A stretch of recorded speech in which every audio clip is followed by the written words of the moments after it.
What happens now regarding your journey with marital commitment and improving your personal development is in your hands.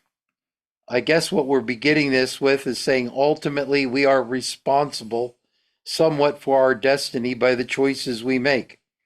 All right. It is how you interact with and listen to God as you engage in this experience that determines who you'll become.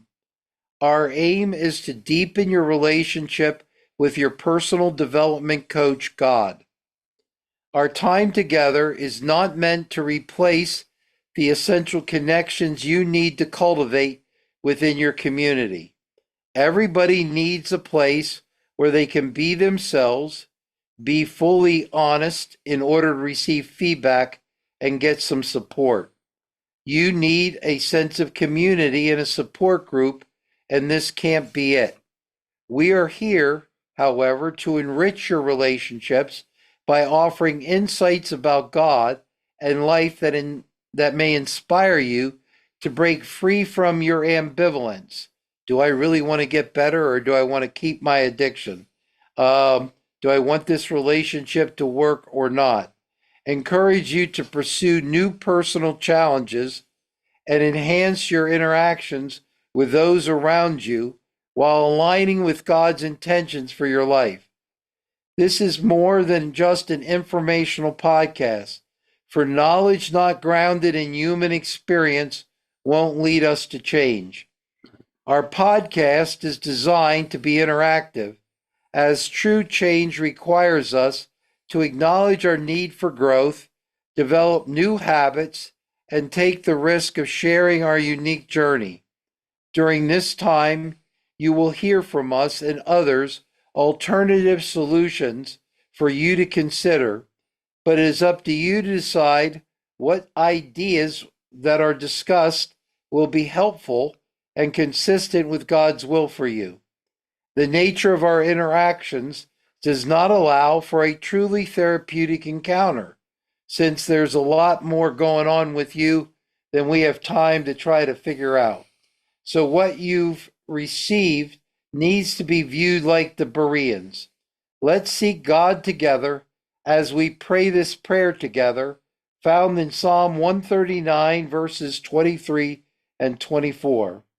Search me, O God. This is a courageous prayer when you think about it. Search me, O God, and know my heart.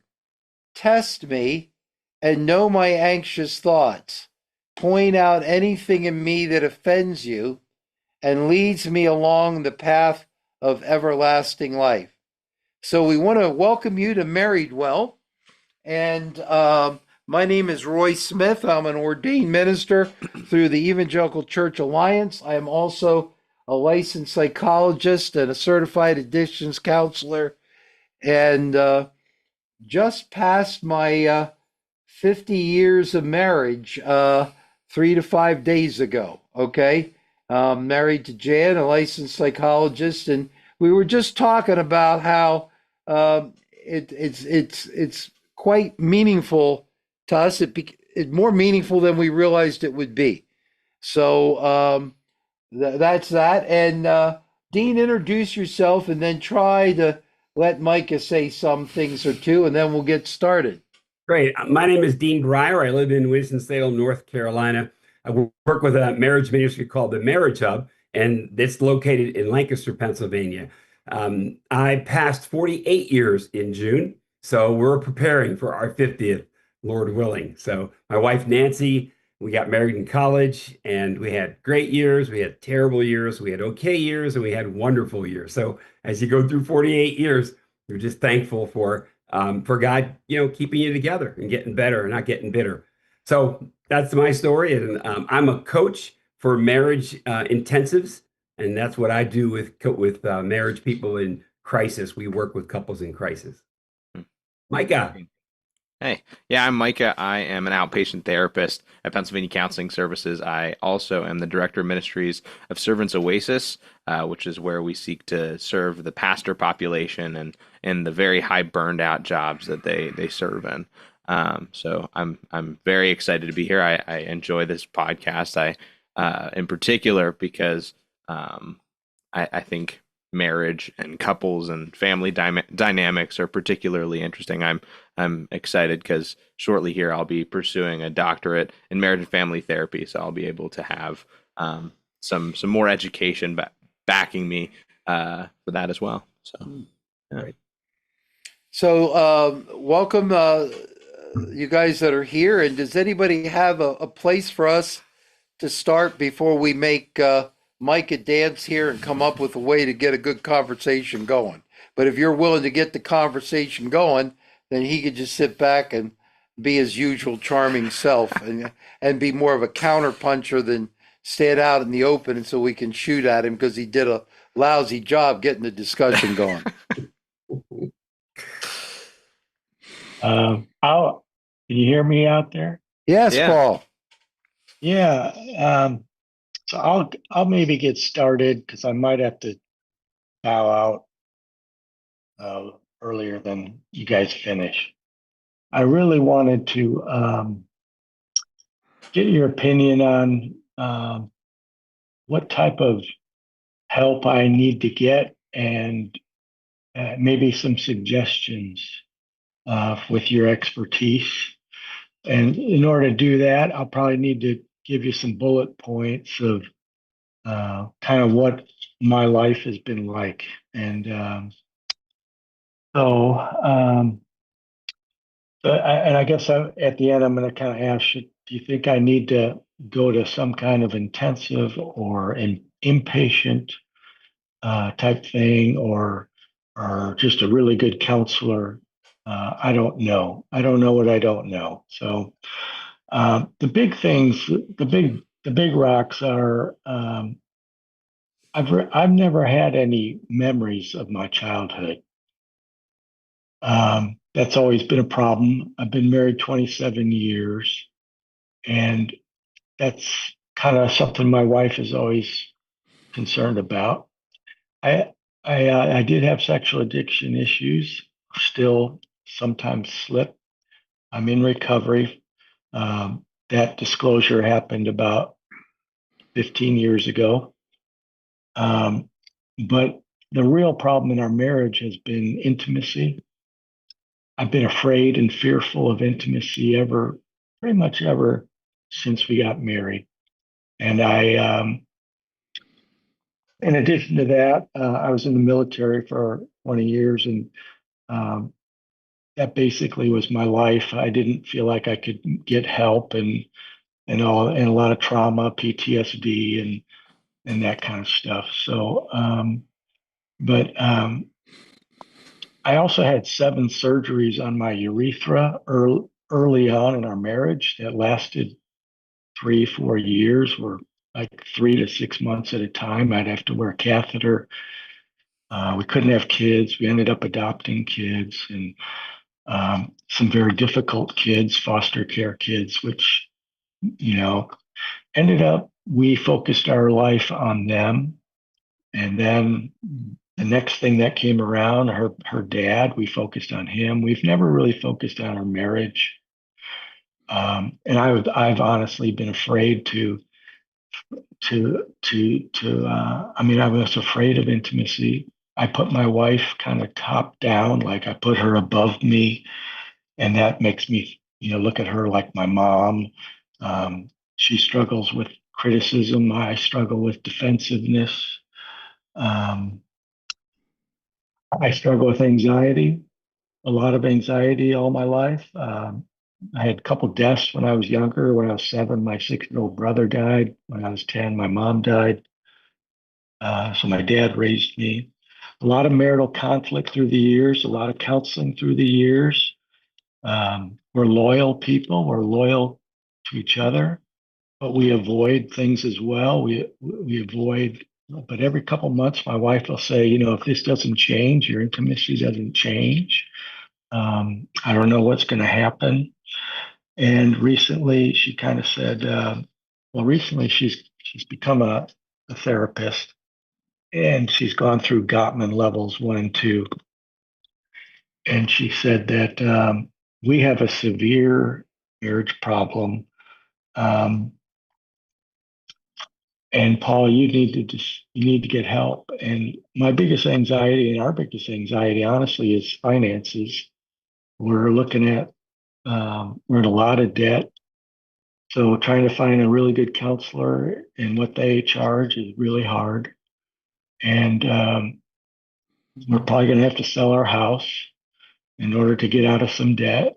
And there's not a lot of fun in our marriage. My wife doesn't, think there's a lot of fun. And of course, she doesn't think I'm attracted to her. She doesn't think it's just been a tough 27 years. And I'm wondering if I've hurt her a lot.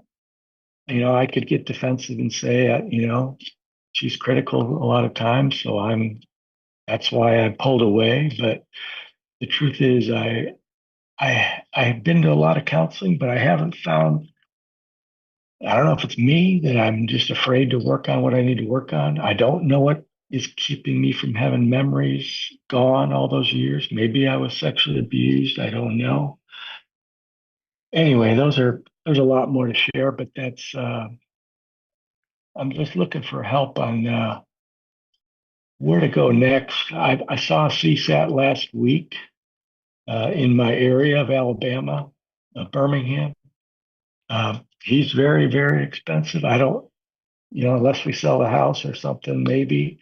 I'm just not sure if if he's the one to help me uh, and how I'm going to get better. I know the Lord can change lives, but I haven't seen any change in me, and I don't know. Sometimes I lose hope. I'm not suicidal, um, but I just think, God, I've hurt my wife so long, and I feel like I'm such an immature man at 63, and or whatever I am, 64. I don't remember, but I want to finish well, but I don't know how. I don't know if I'll still have a marriage. I don't. My wife and I love each other, but we're roommates according to her, and that's fine with me because that means I don't have to do anything scary, but it's hurting her. So I know that was a lot, but I'm just trying to be honest. And so she had mentioned in the past that maybe you need hypnotism. Maybe you need to find out what you forgot or why and I've always kind of been like, no, I don't want to do that. But who are some good trauma therapists out there? Who do I need to see that I can get some hope? And maybe I'm putting all my eggs in the basket that I got to find the perfect therapist. And I know there is not such a thing, but I'm just at my wit's end. Dean, do you have any questions or comments? Well, I mean, I really hurt for you, and I hear a lot of pain over a lot of time, and I hear anxiety over the unknown, and but I also hear someone who has stayed married for 27 years. There's a lot that you and your wife are strong people to stay in something in the midst of your pain and anxiety. If I met her, I'd shake her hand and tell her she's one of my heroes. So there's got to be a way that between you, God, and a professional to find your way through and start to embrace the abundant life that God offers. Jesus said that the enemy comes to kill, steal, and destroy. That's his job, and he's tried to do that to you all your life. And then Jesus said, I've come and I'll be glad to give you abundant life if you'll just let me. And so sometimes that's a part in my mind, like a gigantic part of healing when you meet the one who wants to come into your life and be a part of that healing. Then you've got an advocate stronger than any counselor or drug or anything. And I believe that wholeheartedly, Dean. but I can also hold on to a lot of bitterness. One of my struggles and anger, frustration at my wife, and I go to the Lord and ask Him to help me to let it go. But like I used to constantly tell her, when the whole disclosure happened 15 years ago, my kids were teenagers, and she began berating me and belittling me in front of the boys, my boys. And it just wrecked me, and it ruined me. It made me so angry.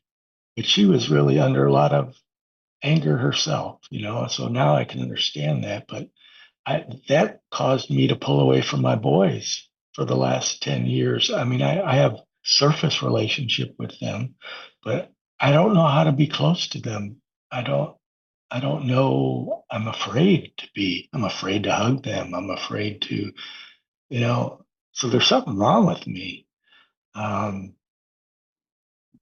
Yeah. Anyway, What are you thinking, Micah, or feeling? I mean, I can at least tell from what you're sharing, Paul.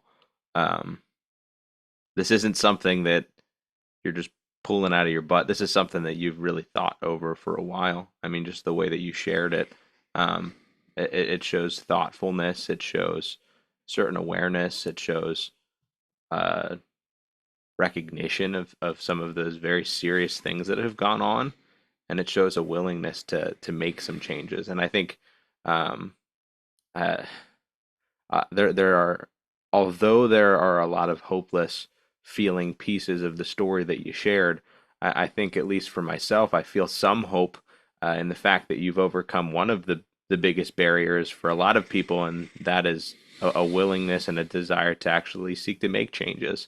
I mean, um, that, sure, that only feels like so much, but um, and the fact that you've gotten yourself to that point, I think is hope filling for me, because now it just means that we just got to find the next step.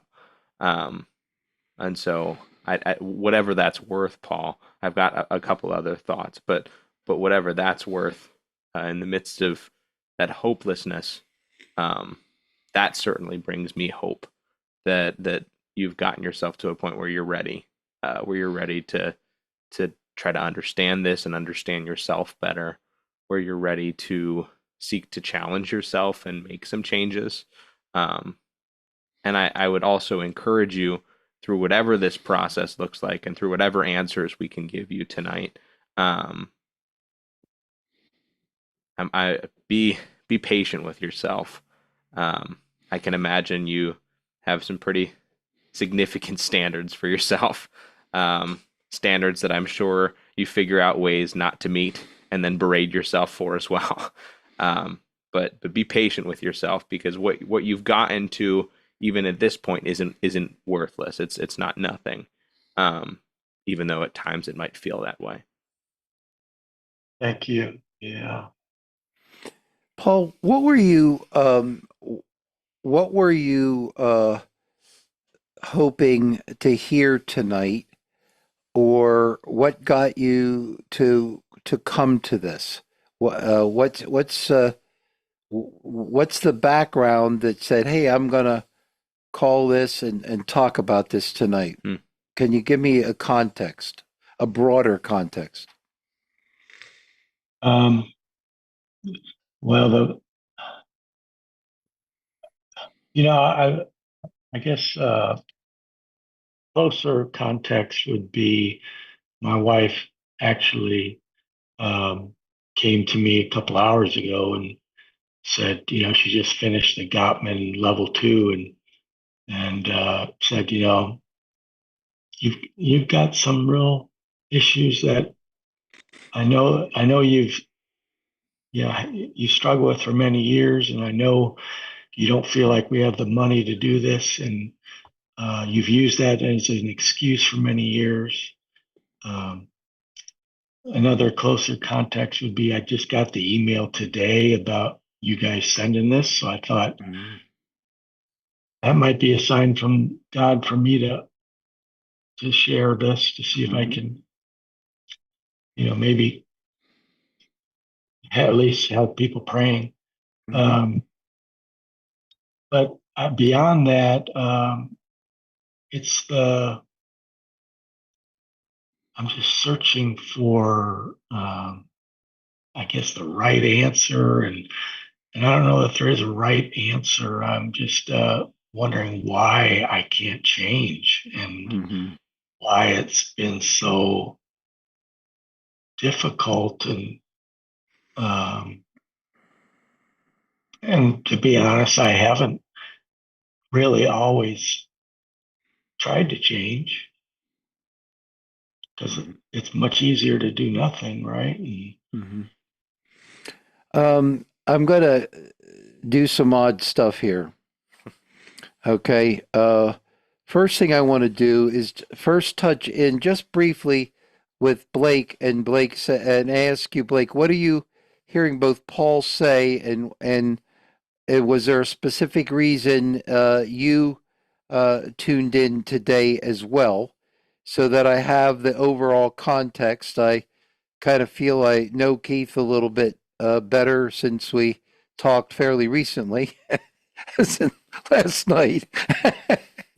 Okay, when we had another podcast. So that not that Keith's not important, but I'm about to become a bull in a china shop, and I go, Keith can handle it. He's used to it, and Paul from New Zealand is going to go. Here we go again. All right. So I just want to get a reading before all of a sudden you come hear the inner bull. All right. Now the bull in the china shop really is a lover of you. Okay, so this is my defensive apologetic for who I am. But it's a lover of you, meaning that if you're in a hole and I go, yep, you're in a hole, and yep, it's deep, and yep, it's miserable, you may feel a temporary feeling of being heard and empathy that now you can go around the world and certify that more people have known about your hole and agree that you're in one. All right. I actually think that tends not to be helpful that long. Okay. So then I get my inner bull. Okay. And the neat thing about a bull is they just go into the china shop and bang around until they figure it out. So I'm always like, even in this explanation, Paul, kind of warning you what I might do, although I have no idea exactly what it will be I'm going to do. Okay, and secondly, to try to sense, do I have your permission to do it? Because I want to get into the hole and to get out to make a change. Some dramatic stuff has to happen, but I can't remember how much Blake and I have talked and before, if we have, and if Yeah. and what we've talked about. And if I'm about to become a bull, I want to make sure that the other guy seeing the bull for the first time is ready for it too. Because if I'm going to piss Paul off, I'll feel a lot better if I don't piss Blake off at the same time. All right. I like to kind of vary who's pissed off at me. Later on, Keith will be and Paul will be, but they're used to me. So I figure they'll be okay. Where I go, well, Blake, what brings you here, and are you ready for some bull? Yeah, yes, you're right. I had a porn addiction. That's the day of the discovery was about a year and a half ago, almost exactly. For that gambling addiction, um, but when I stopped it, I stopped. I didn't pick it back up ever, and that was probably 9 years ago. Um, the porn addiction, I've been really sort of scrambling to find everything I could. Read a lot of books. I go to two Samson meetings in person and go to two virtual meetings every week. I'm highly engaged. I've done the Helper Hill workbook. Um, so I'm always looking for different angles. And my Silas and Samson has gotten to know me real well, obviously. And we were talking recently about setting new boundaries because, and I know I deserve all this, but my wife pretty much every day gives me examples of things from 2, 3, 4 years ago. I can't mention anything without it coming back. We've used the word berate several times tonight, so I feel like I'm just being attacked. And my stylist said, you really need to set new boundaries. That you have owned what you did. And well, I tried to do that and it blew up in my face. After about 5 more nights of sleeping on the couch. And that's sort of what we do. We argue like, man, like hurricanes hitting each other. Not hitting physically, but I mean like 2 hurricanes came together. That's what we are. So that's why I'm here, is I keep looking for everything I can. And I know I'm better, but I don't think she knows I'm better. Uh, you know, she also has this sort of, we've been married 15 years, by the way, second marriage for both. I also feel like I have a sort of Damocles above me. I have 4 grown children, 7 grandchildren, and she has said that if we do separate or divorce, she's going to tell all my kids and grandkids about everything I've ever done. I have been told I've been told actually once to go ahead and get it out of the way and share with my children up front. And so that's not there anymore. And then I've been told to be very careful about that. So I have not done that yet. I don't know. I'm sort of looking for an answer there too. But I really enjoy you. I'm glad to be here tonight. I've seen the emails, but I always miss it by like a day because it's been going to junk. I think I've taken care of that now. But so thanks for doing this, Roy. And I don't know what I hear you, Matt. You also mentioned what I'm hearing from Paul. I hear confusion about what to do next and looking for help. But I'm not sure. And this is, of course, just my opinion. And what the few words I've heard is that he's not sure where to turn. And I don't know if that's right or not. Okay. I'm hoping we have plenty of time, Blake, to get to a couple of things that you talked about. Because if not, if we tune in again next week, we're doing one with Nate Larkin be here, Yes. and you know we can keep this conversation going here. Paul, at any given time, if I'm too much of a bull, now you're a little dark when I look at you. So go like up, go like this which means you're going to shoot the bull, okay? And if I see you go like this, you're saying I'm getting more stuff from you, Roy, than I can manage, and then I'll back out a little bit, and then I'll say, what got the hand up? Okay. But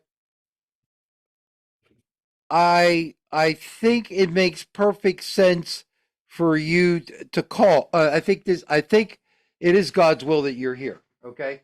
And I think I'd like to put some things in some context and then have a suggestion for you. One of the suggestions I'm going to get to, since I forget stuff, is your wife is more than welcome to be here. This is not a men's only event. And the only reason Melissa, our co-therapist, is not here is she became a grandmother to a young girl just in the last X amount of days or hours. So we have females that are invited to this, and we've had couples that have come into this, and I would love to be able to talk to both of you together with the rest of us in that format. The bad news is it's in this format where other people are going to know. The good news is you don't have to sell your house to bring her and you in here and us roll around in the mud a little bit together to see if indeed that approach could help you or not. This is free of charge. I'm actually paying for the privilege to do this. Okay. We've got several behind the staff things. In fact, if we don't get about 20 or 30 people coming to this thing, I said in about 6 months, I probably will stop it. Not that it's not helpful to individuals, but we don't need money, but we need enough impact so I can justify it with my nonprofit organization that's paying for this. But all right. So can I start? Sure. Well, that was not real loud. Go for it, Roy. So I'm going to go gently into the hole. All right. Do I And I'm need going to talk about what you may be, why, what one of the things that may have motivated you. All right. Couples marry each other at the same level. And by the way, Keith, your wife, you're married as well, correct? She's always welcome. Okay. Because any way I can help a person love Keith better, I'm all for it. Okay. We talked about that yesterday, that Keith hasn't been overly loved. So I'm okay with individuals, but we're also okay with couples because we want all sides of the story, so to speak. Couples will collude and tolerate dysfunctional relationships for a long period of time. And some of the worst relationships, despite their volatility, have a stability about their volatility. Blake looks at his watch. He says, it's been 6 days since I'm on the couch. I'm going to poke here. She's going to poke there. And I'm going to end up on the couch for the next 5 days. And there's a cycle to that that becomes fairly predictable when you think about it. Okay. Painful as it is, okay, painful as it is, it's very, very stable. And I believe, Paul, and this is 100% gut, okay? This is my gut, all right? My gut, and I sense it from your gut, but I want to put words to it if your gut is telling me accurately what it's saying, all right? Is that the collusion between you and her is changing. And that the stability of the dysfunctional system that you are in, you sense a fear inside that things are going to change. And I agree with you that things are going to change. And that they're going to change in a way that you may not be able to rely on her continuing to be the right level of dysfunction so that the colluded cycle will continue. There's a destabilization that's starting to take place. All right. And if you said to me, Roy, where is that destabilization coming from? Okay. I would use the word Gottman's. Okay. And I've heard them speak zillions of times, and they know what they're doing. And she is reading some things. And I honestly believe if I was seeing her individually, I'd say, you've been thinking some of these same thoughts all these years regarding you and Paul and what you get and what you don't get out of the relationship. And she'd say yes. But I would say, what's causing you to study it, or what's causing you now to want more, so that the typical dysfunctional status quo between you and Paul now could lead to a destabilization and actually a breakup. And I don't know what causes her to just not only read it, but how she's processing it. And that before she would know stuff maybe, but not necessarily practically act on it.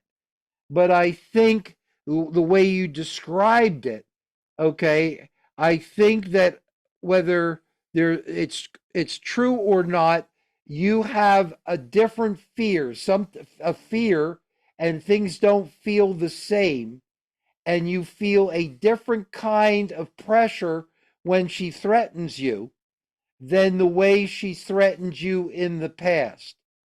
Okay? And so and I would go, he's probably right. There is a destabilization that and when and keep in mind, and we've used this before in this podcast, okay, God, who is the ultimate well, God is the God of relationships. Even the Trinity is an interesting internal relationship somehow. Okay, the mystery of the Trinity, and God's the God of relationships. He created us for relationships. And if God is love, clearly love and relationships go together. And God in Revelation says, I'd rather have you hot or cold, but if you try to collude with me for a long time in unreality by claiming we have a marriage together, and keep in mind, God uses the metaphor of marriage with his church, okay, that I'm not going to go I'm not going to collude with dysfunction. I want you to either love me, God, or own that you think I'm full of it and that I don't even exist. I respect that position. But if you make a middle position that completely disrupts or taints any possibility for a real uncolluded relationship, I'm not going to cooperate. And on some level, I believe you instinctually are right that after all these years of tension, the tension is less a reliable tension now that will be there 3 years from now. And that at some point, if you don't do some things differently, that does not mean, okay, that she is perfect.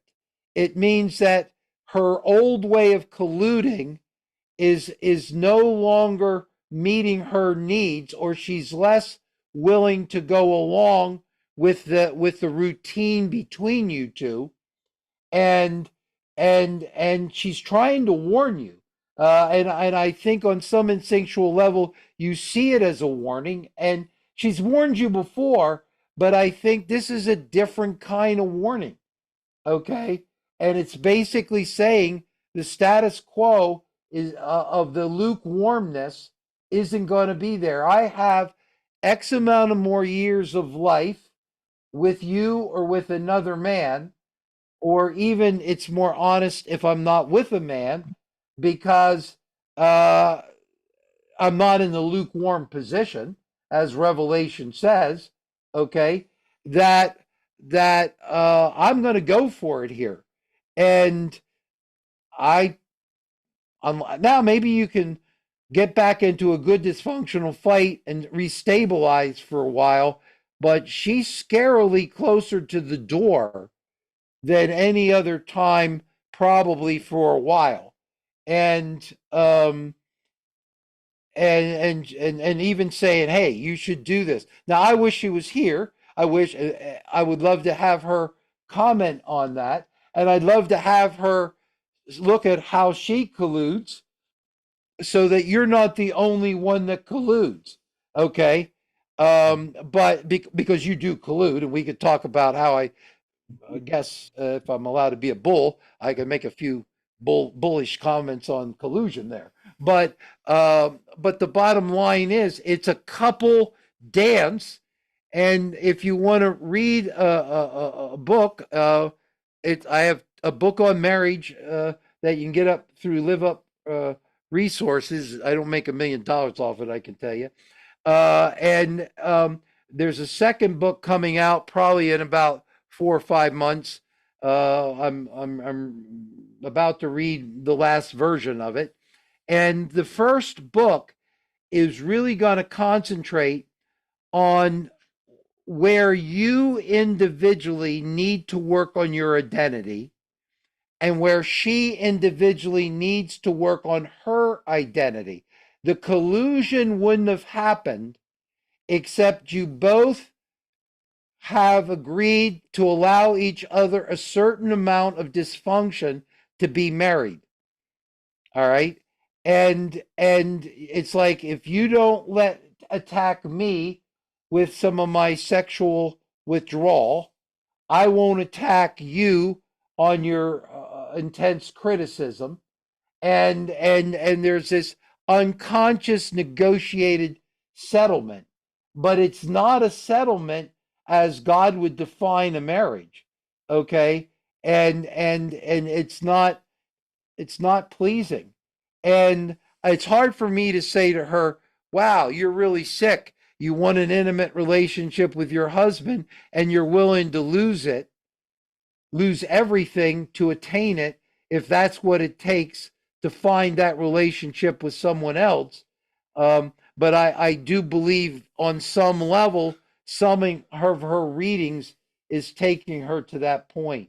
Micah, talk with Paul, see how he feels about the bull, and then we'll see if we go further. Okay. Yeah, Paul, you got a little bit of a taste of the bull that Roy was talking about. What are some of your thoughts from what he's sharing? Uh, I need to get a red blanket, I think.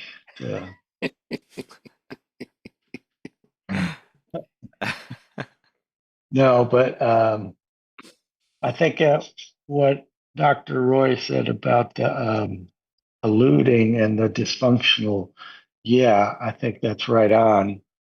That's the dance we've done, and I can honestly, I'm going to be going through that level 1, level 2, probably at some point too. So in one sense, I was thinking, well, okay, she's gonna realize some things that maybe so she can change. And I think that was my selfish part. Like maybe she'll see the things that she's doing wrong, and but it turned out maybe a little bit of both. Like she's seeing not only what she's doing wrong and what she brings to the relationship, but how serious this situation really is. So, I mean, I think the bull is needed at times. I mean, I can be my own bull to myself as far as when I read 1 Corinthians 7 and I give myself a big ashamed feeling of what I'm not doing as a husband and how many years I haven't had sex with my wife. A lot of pastors would maybe chastise me, um, and I don't think it's always so neat and pretty and so black and white. It's definitely harmful, I think, what I've done. And I can't make excuses for it. But on the other hand, I don't know that, and maybe I'm wrong to say this, but the only way I can explain it is my wife sometimes says, well, back in the past, you need a kick butt counselor. Somebody's going to kick you in the butt because you're going to, whatever. You're not. And so she found me and I found a kick butt counselor, a sexual addiction counselor. And I told him my problems with intimacy. And he said, well, okay, if you don't have sex with your wife this week, you're going to have to pay $100 to the opposite political party. And he said the next week when I didn't do that, if you don't have sex with your wife, you're going to have to eat an onion. And the third week, he said, since you didn't eat an onion, you're going to have to tell your commanding officer, and these things will help you to have sex with your wife. You're going to have to tell your commanding officer that you didn't have sex with your wife. And I got so frustrated. I got so with myself thinking something's wrong with me. I'm not doing what the counselor said. And I realized finally I called Focus on the Family and I called Mark Laser just to get their opinion. And Focus on the Family said, we don't refer to that guy anymore. He's the most well-known guy in Colorado Springs, but we don't refer to him. For such reasons as what you just told us, but I can't get into more. And then Mark Laser said, if that guy, and Mark Laser's passed. But No, I basically, like Mark. I know he and I knew each other. There's no way Mark is. Thank God you quit around 7 or 8 and asked for help because the 10th session you're castrated. Okay, so I'm glad you stopped before session 10. Okay, because and I'm not sure once you're castrated how that helps. Uh, how that helps you out, but I guess it makes the guy feel good. Okay, powerful. So I this that is that is not the that is not a kickbox therapist. Okay. No, no. well, Mark Laser, yeah, Mark Laser said, Paul, you're just getting re-traumatized, That's really. exactly right. Okay. But No, no, that's not gonna help you, Paul. The if you I don't get want the go ahead. to go ahead. No, I just don't want to keep belaboring my issues when other people might Well, have. I sometimes I'm shooting you at the same time I'm shooting somebody else. They just don't know I'm shooting them. All right. So it's Yeah. okay because both Blake and you, okay, if you read the book and anybody that follows this doesn't hear me sell books, okay. The questions the therapy you read the book, you do the questions and it focuses on a chain is only as strong as the two links. That's why I said to Keith, hey, if your lovely wife wants to come, love to have her. Okay, because if both grow together, it's like a runner. If this guy's running, I ran track 80 million pounds ago. All right. And if this guy's running, my best times are with the best runners. Okay. And so if we can get both of you looking at your own stuff starting to run, it's better. And so the book goes over this. And then we break down where are the areas you each need to run. And then you share.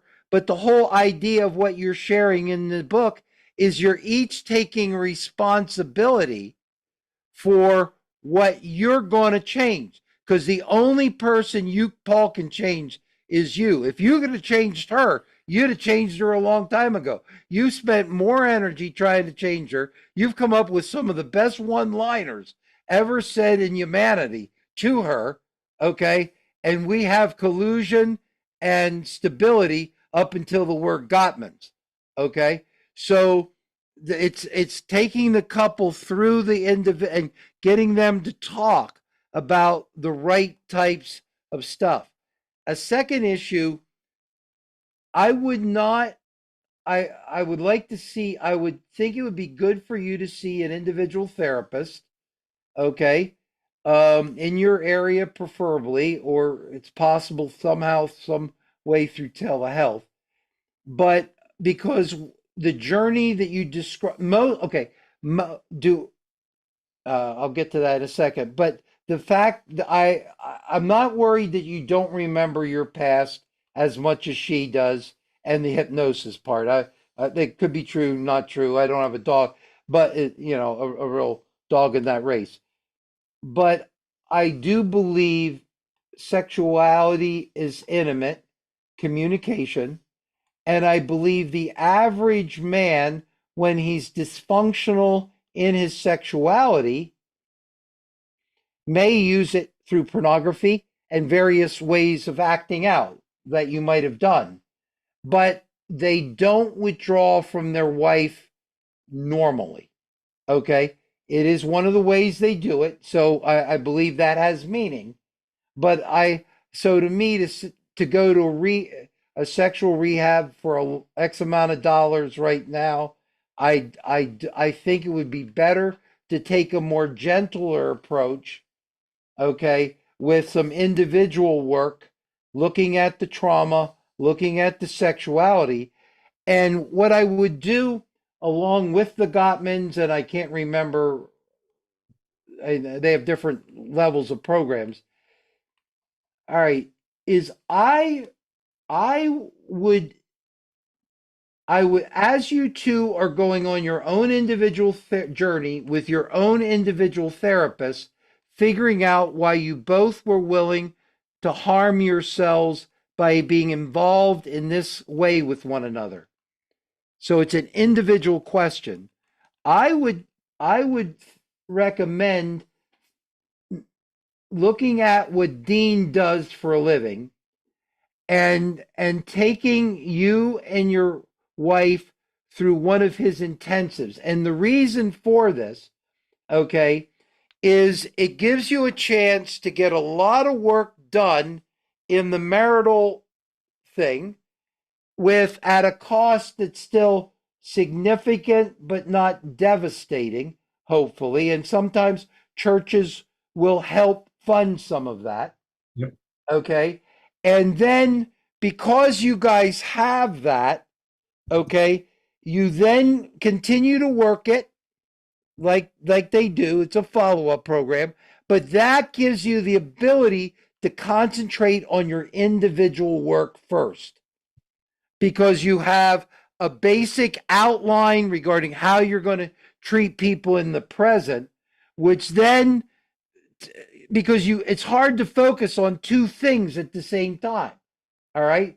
We've got significant individual issues on both of your parts connected to the word love, which is the essence of who God is and what you need.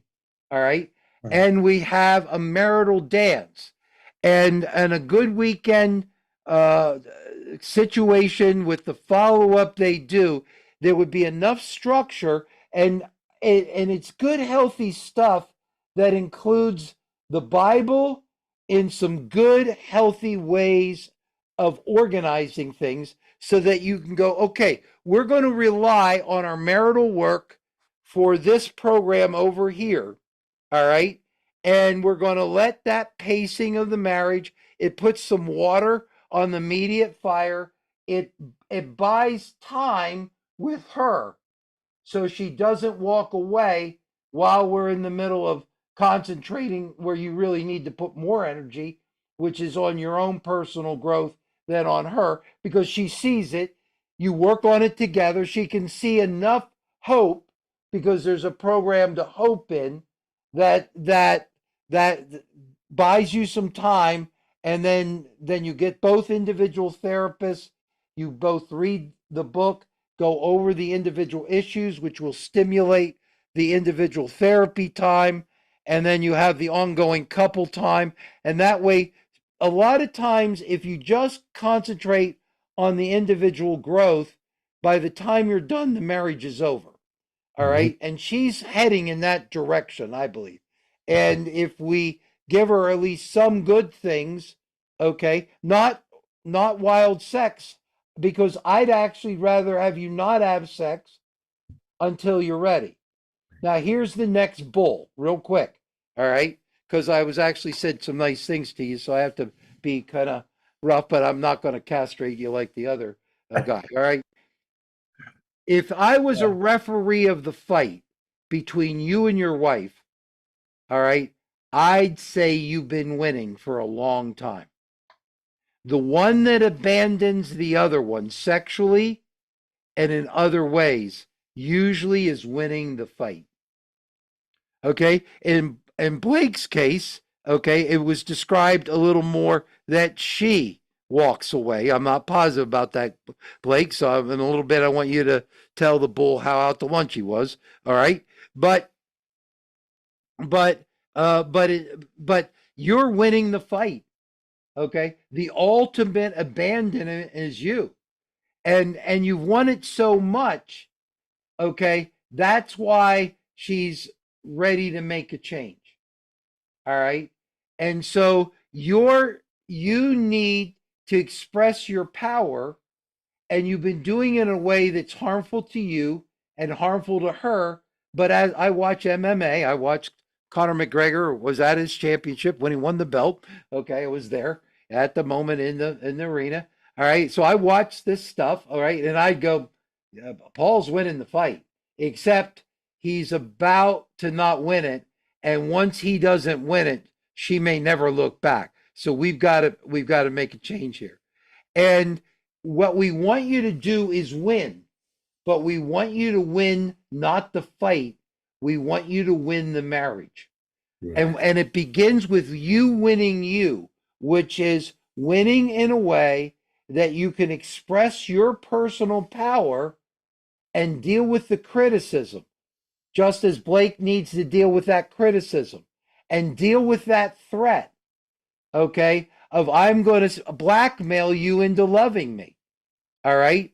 And I would say to Blake's wife and to your wife, so if you actually get love from this turkey, all right, would and it's because he's afraid you're going to destroy all the family relationships in his life, and the gun's going to be at his head.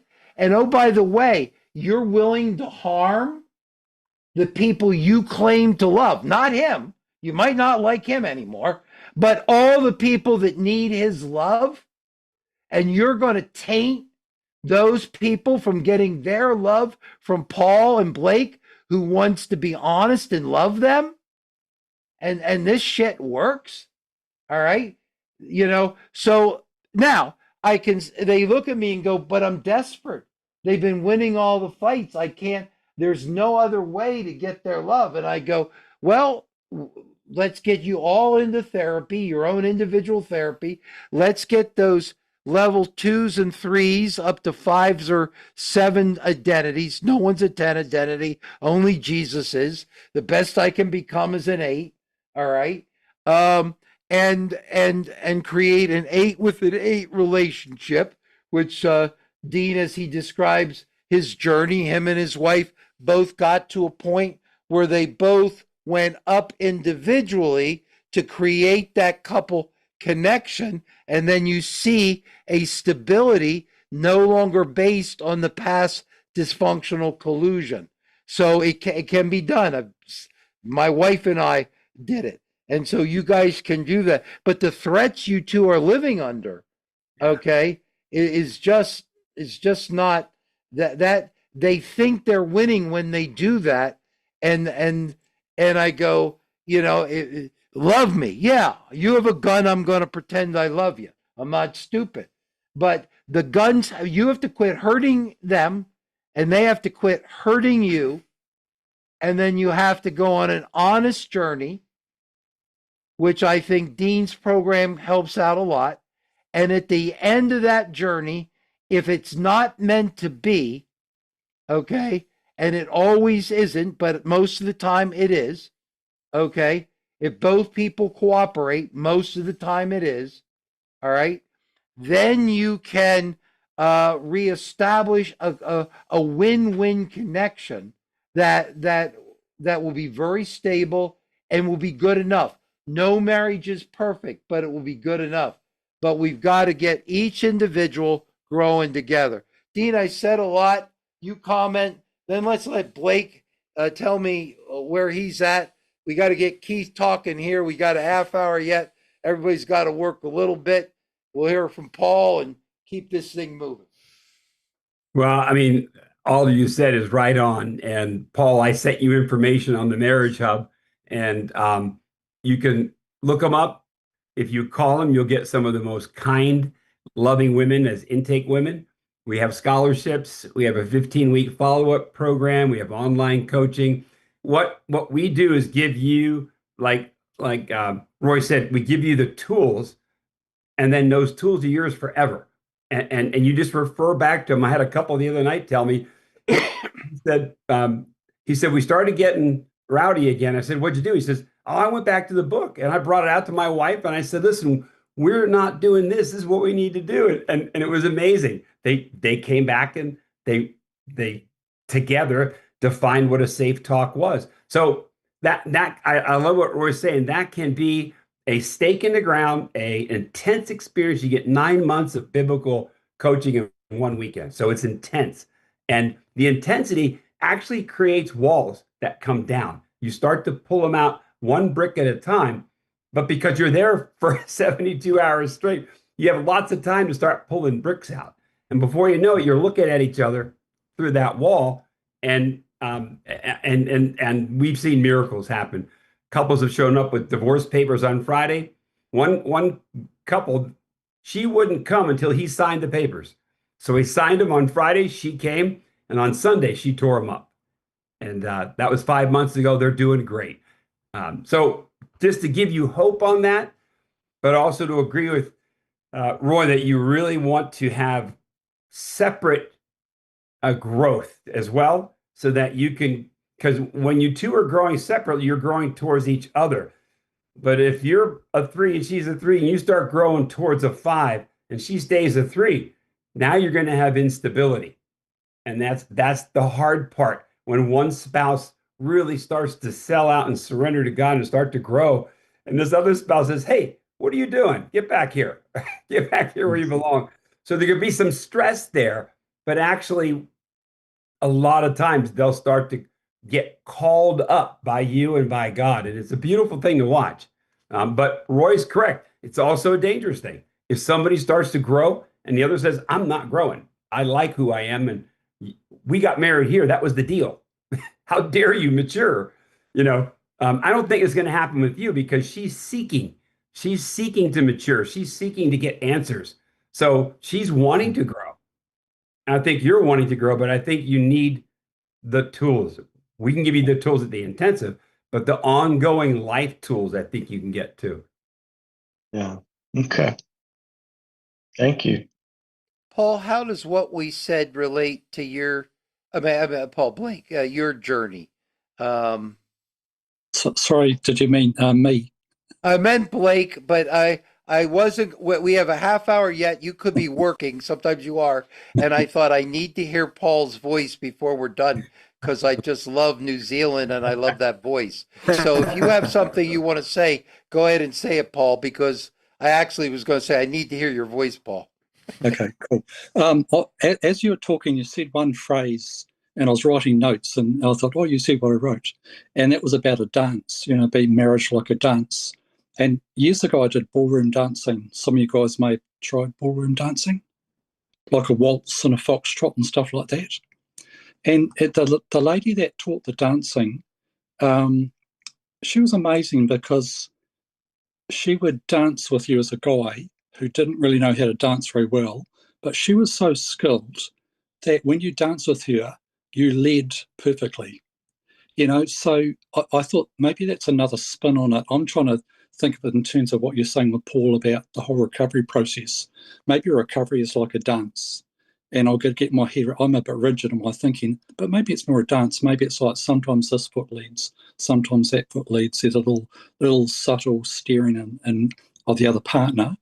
But I'm guessing it encouraged me that even if only one person in a dance is doing it really well, that means one person's getting better in what marriage is about or what relationship's about. They can have an amazing effect on their partner to subtly steer them, so that partner actually looks like they're dancing well. They're actually leading well. And I would imagine both a man and a woman can do that within a marriage, that there's that ability to have an influence on your partner that's almost unseen, but it's just so subtle, that actually helps that dance flow. And Sorry. I think, Paul, you got that. I think you described that very well. And in fact, the first chapter of my book, I believe, is about the dance, and we literally use the word dance. Okay. The thing about it is, and this is what I was feeling from the other Paul, is that eventually that dance partner who's trying to help the other person dance, if they fight one way, nobody improves and they're just stepping on each other's toes. If someone says, I want a different dance and I'm willing to change me to get it, and then they start to act differently, okay, now that other partner will have to dance better or the dance is going to end. Okay, that's where it was. So when you hear us say the stability, so I think that, let's say that lady made you dance better and you danced better, okay, but if she kept dancing better and you kept choosing not to dance better, okay, uh once you quit paying her for dance lessons, she wasn't dancing with you, okay, because there was no payoff. And so I think threes, fives will be fives and sevens will be sevens for a while with a three, okay, but unless they're amazingly committed from a spiritual perspective, okay, uh eventually they see the lack of reciprocity or the person unwilling to look at their own shit like they looked at their shit and paid the price to do it. And now the chances of divorce go higher, uh if you watch it. Blake, what are you thinking? Well, I actually, no, I'm not muted anymore. Okay. I will actually, like what Paul said, um, I sort of think that my trying to set new boundaries, because I have done a lot of things and I'm continuing to do work. I am ready for a new dance. And I'm trying not to shame myself anymore. I've done enough of that damn stuff the last year and a half, and because I'm working positively on a lot of things. And yet I still keep being reminded that, hey, I'm up here and you're down here. We'll never be like this. I'm always going to remember this, blah, blah, blah. And to be honest with you, I've pretty much had enough of it. That if there's not new boundaries set and we don't get to some kind of level in communications and the bringing up of the past shit, um, I'm thinking about what I have to do. She's 15 years younger than me too, by the way. So, I think she can hold that sort of Damocles over me probably pretty comfortably. And that makes sense to me, that at some point you have to decide whether or not God wants you to be loved by another. And if you believe, you come to the conclusion that God wants you to be loved by another, then you have to step toward her and set the boundaries that will either get you loved by her or clarify that you're never going to get it from her, and that you mourn the loss, of the marriage. And to me, when does a marriage end? All right. And each of us on a spiritual level have to decide when we think a marriage ends. Is it end when the paperwork is done? Or does the marriage end whether or not the paperwork is done when a sense of mutuality is lost and there's no connection whatsoever? Okay.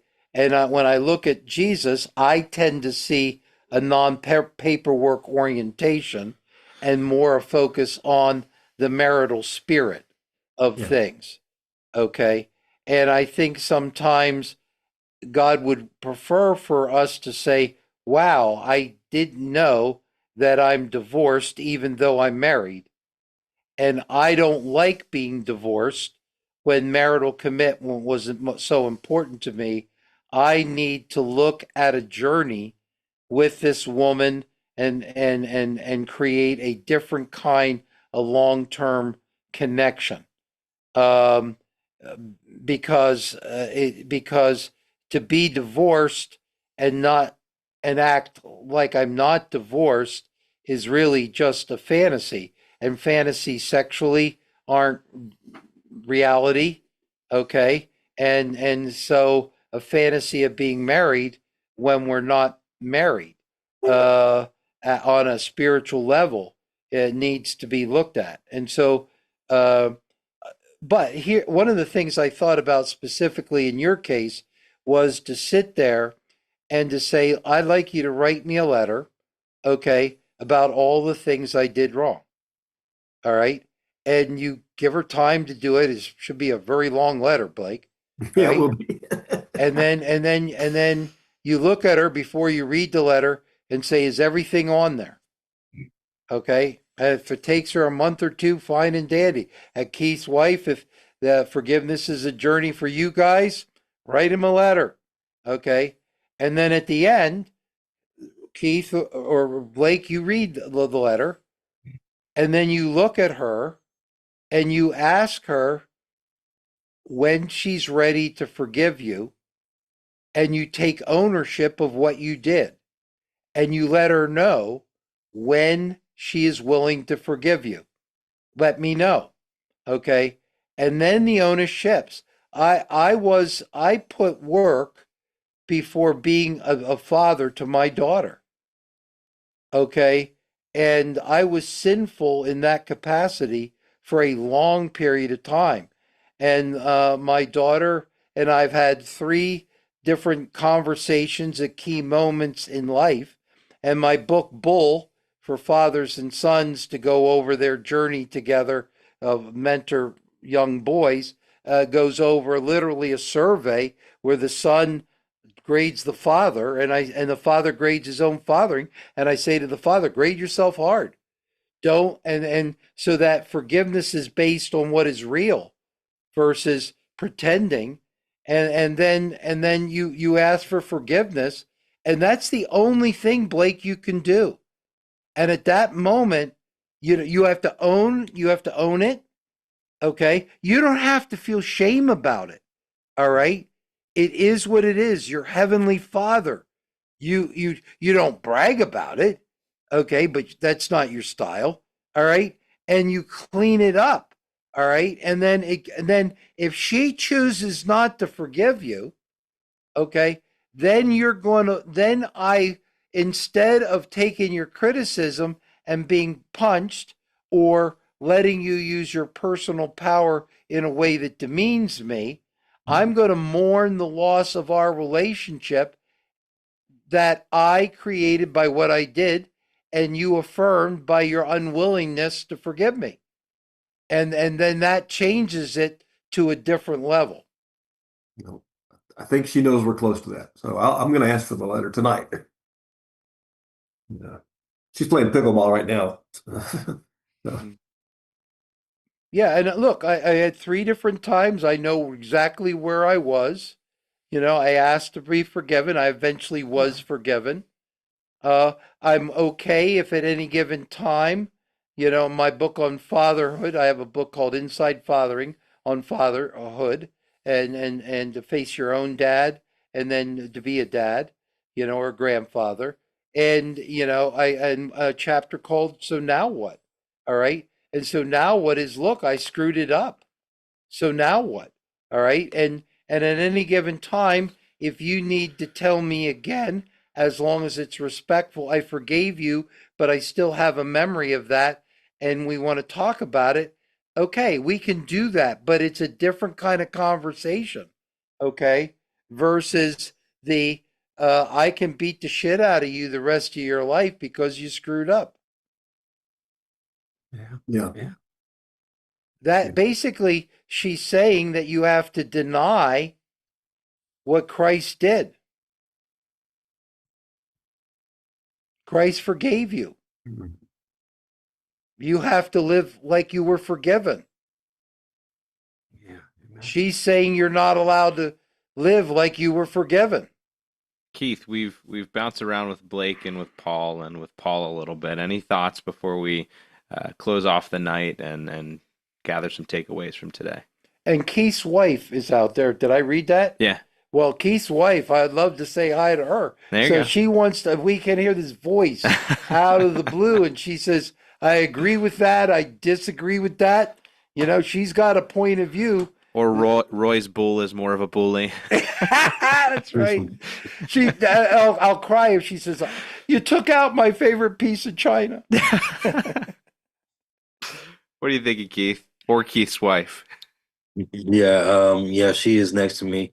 But I think it's good, and Paul sharing. I think it's very insightful. I can definitely see some some parallels with me, and in that, um, definitely in my story, me and my wife's story rather.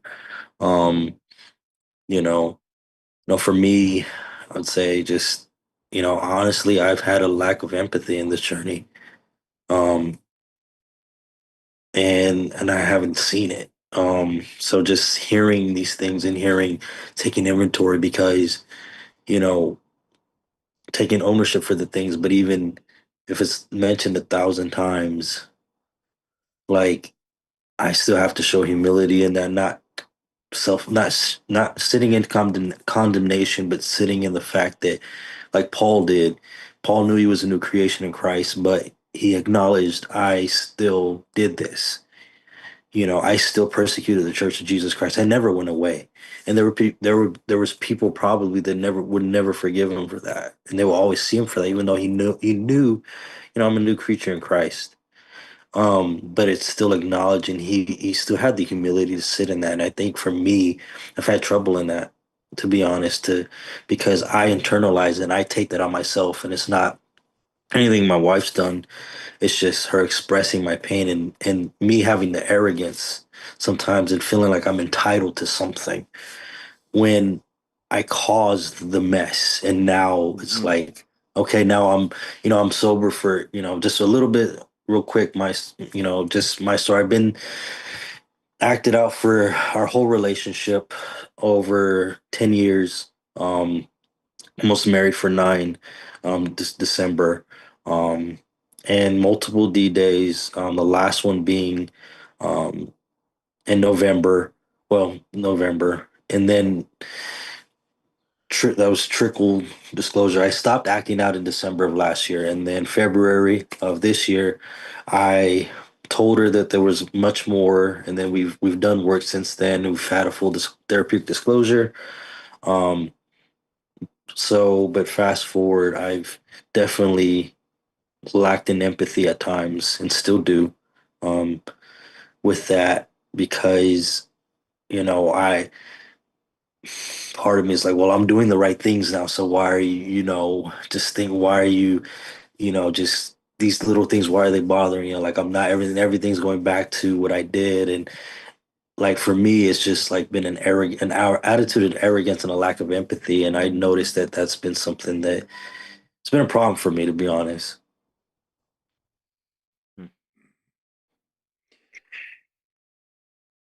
If at some point she would ever like to talk to Melissa in this format, it would be good because Melissa has shared, I think, one other time. I don't know if she was listening, but had that kind of journey with her husband, and Melissa is really good at being able to work through that. I was walking through the new Universal Studios park called Epic. All right. And a woman walked by me, and I got to go Google this to figure this out.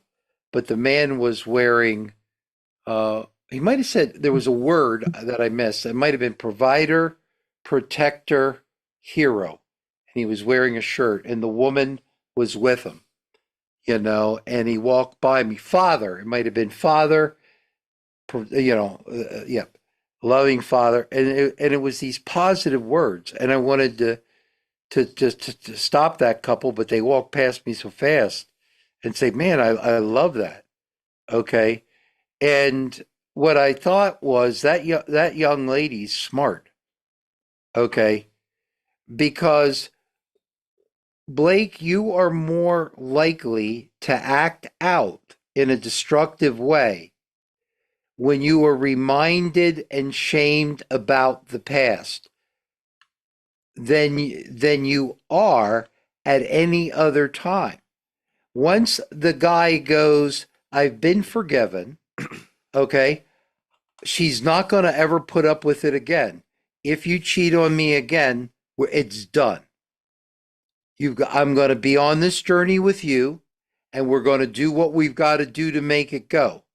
But if you're unfaithful again, I'm done. All right. And that's her right to protect herself like that. Okay. And if that's what it takes for her then to enter into it, to give it a full try. All right. And a guy should no, I can't keep punching somebody and expect them to be there when I'm done. All right. And then after that, I think it is you are this, you are this, you are this. These are positive ways that God has designed you to be, and I expect you to live up to it. All right. And that means I need to have a man that's a 6, a 7, or an 8. And I deserve that. I need to be able to trust that man's character at such a level that the word love is backed up. All right. And so when the past is revisited and shame gets, this is why Philippians 4:8 doesn't say, okay, James 2 says, share your sin with one another. Okay. Present day sin. Okay. Present day sin. Share your sin with one another. Philippians 4:8 doesn't say keep revisiting the same crap over and over again you did to one another. All right. Because psychology can tell you that makes you more likely when a man has something to lose. Okay. He is less likely to lose it. If he's down here and he's feeling like crap and Blake can't win no matter what, Blake can't win. Now Blake is much closer to danger because he has nothing to lose. And at least if he acts out, he temporarily gets numb and gets a temporary break. And he's used to the shame he feels after that. He's been through the cycle before. So if I can feel a little good, trade in some shame afterwards for a little good, I'll take the deal. But the guy wearing the shirt, father, protector, boom, he ain't going to give up that shirt well. He likes walking through the park, having that woman say, that's what I expect of you. That's who you are. And guess what, Turkey? I deserve nothing less than that. So as we're wrapping our time up, then I'd love to hear from you guys, Keith, Blake, Paul. What are some takeaways you guys are taking from today, from our conversation? What's important enough for you guys to take into the next couple weeks until we see you again? I'll go first real quick. I think what Roy just said is exactly what my wife has pretty much said now, that if there's anything else, it doesn't, there are no slips, there are no relapses. It's you live what I deserve or I'm gone. And that's okay. Blake, I'd say to her, getting polygraphed every 6 months to a year. If he flunks the polygraph, dump his ass. I like Blake, but dump his ass. But don't beat the shit out of him and talk him into acting out. Okay, just measure it.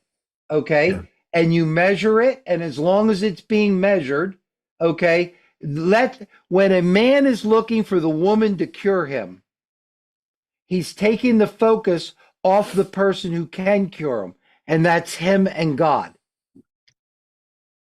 And when she's sitting here, watch the birdie, I go, why are you distracting him? I had a woman say to come to Roy's group, you need to do this in order to get to Roy's group. We're going to go about a minute over here. We got to go to Roy's group. This is the map. I said, you tell that woman to quit lying to you. You can find a prostitute on any map you want. And the guy starts laughing. I said, you look at her and say, that route doesn't stop me. My dignity stops me. My love of you stopping me. You sitting there drawing a line in the sand stops me, because I see my life with you flash before my eyes if I act out again. That stops me. But, if that guy gets better, anybody in addiction knows nobody gets better for somebody else. They can appreciate the support, okay? But ultimately, if we're going to get better, It's us and God doing it. And that distraction sets the addict up in the man to act out again. I end this thing. I'm into preaching and I apologize, but the offering, I expect a big one at the end of it. One big thing I heard the other day that this is part of the talk. Whatever is not transformed will be transferred. Mm. So pick one thing you want God to transform in your life, and then you'll stop transferring that to your spouse and your kids. Just one at a time. I got 15, so I'm just going to start with one. I don't want to transfer that crap anymore. So God, transform me, please. Paul, any thoughts? Just to say thank you. I've been thinking that phrase from Scripture about we're a new creation, and obviously, you know, I have an opportunity to try to work towards the vision of what that is in my life, you know, as a man. Well, Keith. Did Keith end anything yet? And then we're done. Well, I'm going to ask you to pray for us, Mike, on the way out. Okay, we will read it at another time. Yeah. So, Keith, did you have anything before we finish off? No, it's been a blessing. Appreciate you guys sharing, and yeah, I really do appreciate all the insight, and I look forward to the next time. Thanks, Keith. And before I pray, one thing I would say, another resource for you guys to look into. There's a thing that if you look it up, it's called Fair Fighting Rules. I've been looking in through it a lot recently, but it's called Fair Fighting Rules. You can find it on a website called Therapist Aid. Highly recommend looking into that and maybe putting that in some of the terms of your relationship as you continue to seek to grow together or learn what the relationship is to come. But let's pray. Lord, you know each and every one of our hearts. We are aware of a lot of our own struggles, yet you are even more aware of the things that we have to work on and the things that we need to grow on. And we ask that you would continue to reveal those, but also remind us of your grace and your mercy in the midst of that, Lord. We thank you for the conversations tonight, and we thank you for the courage you've given some of us in sharing and allowing us to talk about some real difficulties, yet in remembrance of who you are and what you've done. I ask, Lord, that you would be with each and every one of us as we are going into the upcoming weeks, that you would help us to persevere, that you would help us to continue to push on and strive for what you are calling for us. Lord, thank you for who you are and for what you've done. And we ask all of these things in your heavenly and wonderful name. Amen. Amen. Amen.